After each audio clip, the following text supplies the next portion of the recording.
राम राम। प्रभु श्री नारायण और मां लक्ष्मी के मिलन की पावन बेला अब निकट आ चुकी थी। प्रभु श्री राम ने जैसे ही नगर में प्रवेश किया, सब नर नारी उनको देखकर मंत्र मुग्ध हो गए। सारे नगर में बात फैल गई कि ऋषि विश्वामित्र के साथ दो राजकुमार आए हैं जिन्होंने सबका मन मोह लिया है। बात फैलते फैलते मां जानकी तक पहुंची कि अयोध्या के दो राजकुमार ऋषि विश्वामित्र के साथ आए हुए हैं। अब मां जानकी के मन में भी लालसा हुई कि ऐसे कौन से राजकुमार हैं जिन्होंने ताड़का जैसी राक्षसी का वध किया और मां अहिल्या का उद्धार किया। मां जानकी सबसे अधिक प्रभावित इस बात से थी कि मां अहिल्या का उद्धार किया और मेरे कुलगुरु शतानंद जी की माता को शाप से मुक्त किया। वो उनके दर्शन करना अवश्य चाहती थी। अब उनके विवाह के दिन निकट आ रहे थे।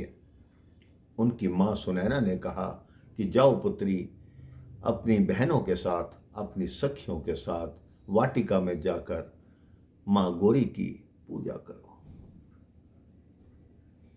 अब एक सखी भागती हुई आई कि जिस वाटिका में तुम जा रही हो वो दोनों राजकुमार उसी वाटिका में अपने गुरु की संध्या के लिए पुष्प तोड़ने आए हुए हैं। अब मां सीता के मन में लालसा और बढ़ गई कि कैसे भी हो उनके दर्शन हो जाए। मां सीता की एक दृष्टि पुष्पों के पीछे पड़ी। उन्होंने देखा प्रभु श्री राम पुष्प तोड़ रहे हैं। उनकी आंखें बंद हो गई। उनको क्षीर सागर का वो मिलन याद आया जो प्रभु श्री नारायण और मां लक्ष्मी का मिलन था। वो गौरी पूजन के लिए आगे बढ़ गई।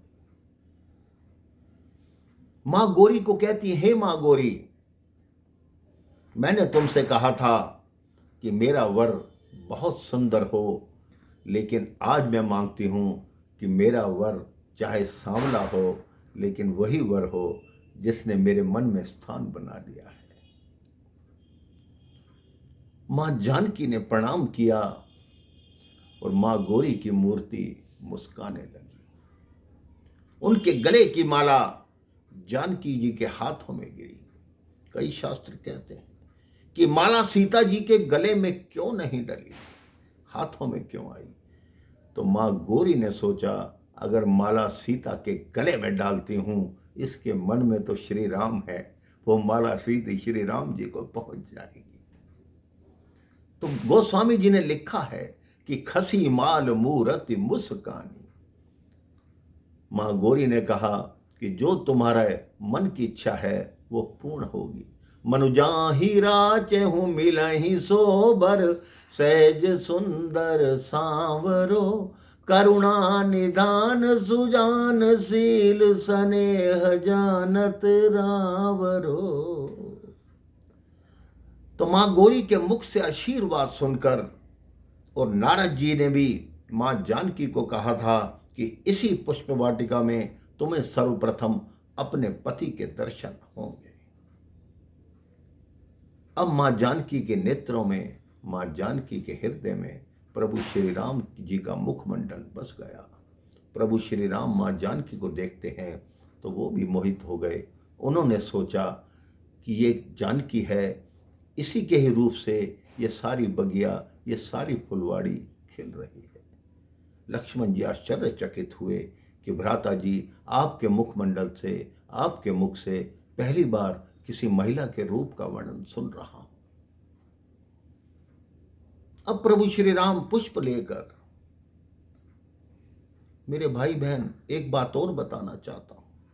जब पुष्प वाटिका में आए तो सबसे पहले वहां के रखवाले से पूछा कि अहे भाई, क्या हम अपने गुरु की संध्या वंदन के लिए कुछ पुष्प तोड़ सकते हैं? यही फर्क है मेरे भाई बहन, प्रभु श्री राम में और प्रभु श्री कृष्ण में।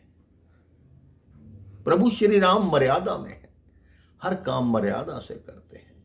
अगर इनके स्थान पर भगवान श्री कृष्ण होते तो वाटिका के सारे फूल चुरा कर ले जाते, लेकिन प्रभु श्री राम मर्यादा में हैं और उन्होंने अपना पूरा जीवन मर्यादित रखा, उसको मर्यादा में जिया। इसके आगे की कथा मैं आपको अगले प्रसंग में बताता हूँ। राम राम, जय श्री राम।